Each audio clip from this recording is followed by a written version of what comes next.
বয়স অনেক হয়ে গেছে, কিন্তু তারা এখনো সবাই তরুণ বলছে।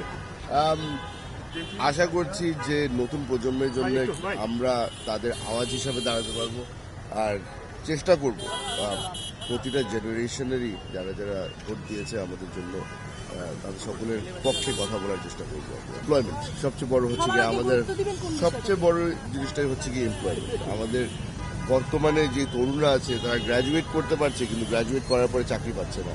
তাদের চাকরির ব্যবস্থাটাই আমাদের সবচেয়ে বড় একটা কাজ হয়ে দাঁড়াচ্ছে। জি, সুশাসন নিশ্চিত করা, আইনের শাসন প্রয়োগের মধ্য দিয়ে। প্রথম চ্যালেঞ্জ জনগণের যে পাহাড় সমান আকাঙ্ক্ষা, সে আকাঙ্ক্ষাকে ধারণ করে এগিয়ে যাওয়া। সুশাসন, দুর্নীতি, মাদক, শিক্ষা, চাকুরি, কর্মসংস্থান, অর্থনৈতিক প্রবৃদ্ধি, এগুলোই মোটা দাগে। No comment. Let's see. After Shopot, we will decide. Basically, I have my challenge for my area. যেটা আমরা মুক্তাগাছাকে মাদক মুক্ত করবো, সেটা প্রথম চ্যালেঞ্জ থাকবে। জি, আমরা তরুণদেরকে কাজে লাগানোর চেষ্টা করব। তাদের জন্য আমরা কর্মসংস্থানের ব্যবস্থা করবো সবার আগে, যেটা আমাদের এলাকায় প্রবলেম, এটা মাদক সমস্যা। মাদক সমস্যা অ্যাকচুয়ালি মানুষের কাজ থাকলে অটোমেটিক্যালি সেটা কমে আসে। তাদের কাজের সংস্থান করতে পারলেই তারা সফটওয়্যার আশা করি। জিএনজির মেন্টালিটি রিড করার চেষ্টা করব। জিএনজির মেন্টালিটির উপরে বেস করেই আমরা পদক্ষেপ নেব। ভাই এখন যদি কথা না বলেন কিভাবে হবে বলেন? আচ্ছা, চ্যালেঞ্জটা কি হবে? চ্যালেঞ্জ তো অনেকগুলো, বাট অবশ্যই 17 বছর যে নন ডেমোক্রেটিক একটা প্র্যাকটিস ছিল, সেটাকে ফিরিয়ে আনাটাই আমি মনে করি আমাদের সবার সমষ্টিগত হবে, সেটাই চ্যালেঞ্জ। সো আমাদের এমন কোনো আইডিয়া তো বের করতে হবে যাতে আমরা ওনাদেরকে কানেক্ট করতে পারি। সেটা সময়ের ব্যাপার, ইনশাল্লাহ। আজকে তো প্রথম দিন, আগে একটা সামাজিক ক্যাম্পেইন করতে হবে, বিকজ তরুণদের মধ্যে অনেক ডিভিশন আছে। নট নেসেসারিলি তো তরুণরা সবাই একটা বন্ধনে।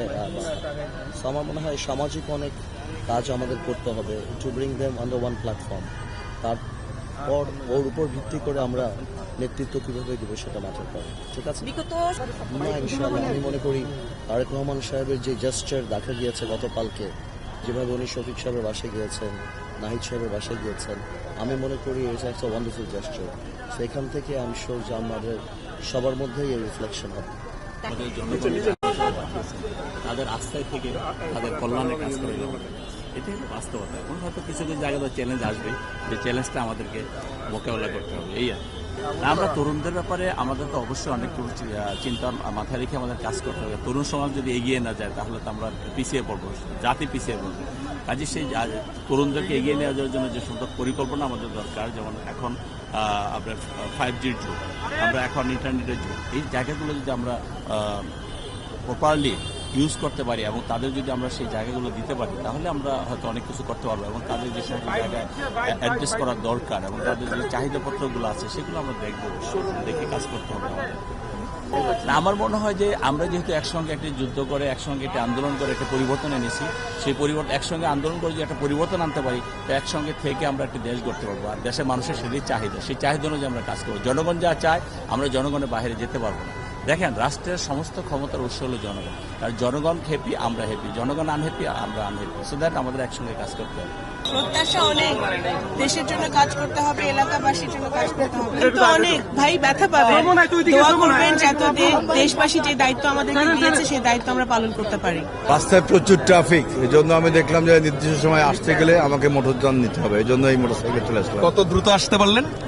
আমার মনে হয় না 9:30 আসার সময় আসার কথা, যদিও এখন 9:35 মতো বাজে, তো দ্রুত আসতে পারলাম আর কই।